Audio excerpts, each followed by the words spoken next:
Chris, we are always interested in more information around this time of year. Yeah, and you know, it's funny. We were talking about at the top of the newscast, we're tracking moisture.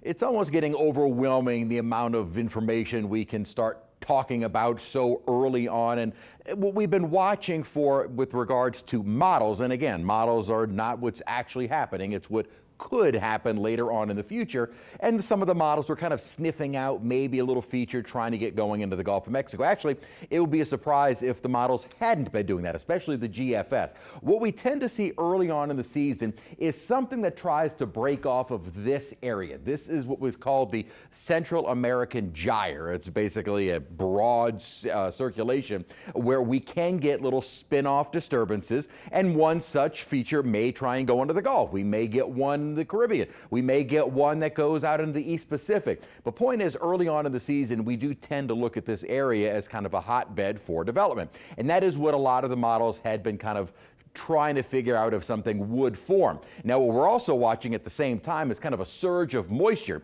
Now, what broad circulation that Central American Gyre may help to do is bring that moisture toward us. Now, in the near future, next couple of days, it's going to be focused over the Florida Peninsula. As we get later on into the week, and especially this weekend, that moisture may try and head up toward us. You kind of see what looks to be almost an attempt at a little surface low forming per the GFS. If that's the case, it may really enhance our rainfall coverage. It also has a little feature down toward the Bay of Campeche. And it's the Euro that is really harping on maybe something down in the Bay of Campeche. So kind of within that Central American Gyre, moisture comes our way, yes, but not nearly as much rainfall from the Euro, and a lot of it may just be on Sunday, with a lot of it then shifting a little bit more to the west on Monday.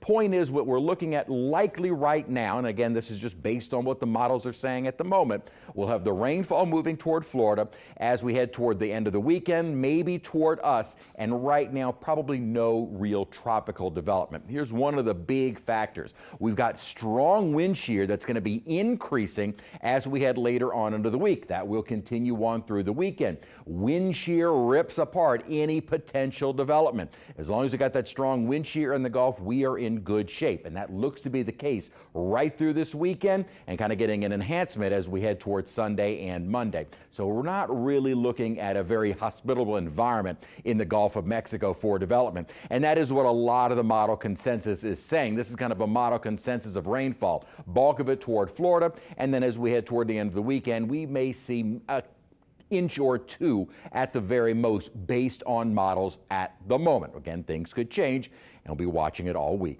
We've got some thunderstorms that are still going on radar up on the North Shore and into Mississippi, and even well to our west over in the Atchafalaya Basin. A few pop-up thunderstorms over Baton Rouge at the moment, but we are dry here. 81. It is warm. It is muggy. Dew point is 75. 70s and low 80s on the map at this hour, and dew points in the 70s. So don't expect the temperature to drop very much during the overnight. There is some drier air just up to our north, and in fact, we've got a front that is sitting right over us. That's what's kind of helping to trigger these late evening showers. We'll have that front still sitting over us during the day tomorrow, so that'll probably keep our rain chances again about 30%, primarily down the Bayou parishes and toward the coast. Fewer showers by Wednesday. Then I kind of take out the mention of rain as an upper high starts building over us for the rest of the week and for Saturday. As of right now, again, kind of a big question mark. That moisture could increase our rain chances for next Sunday and Monday. All right, Chris, thank you.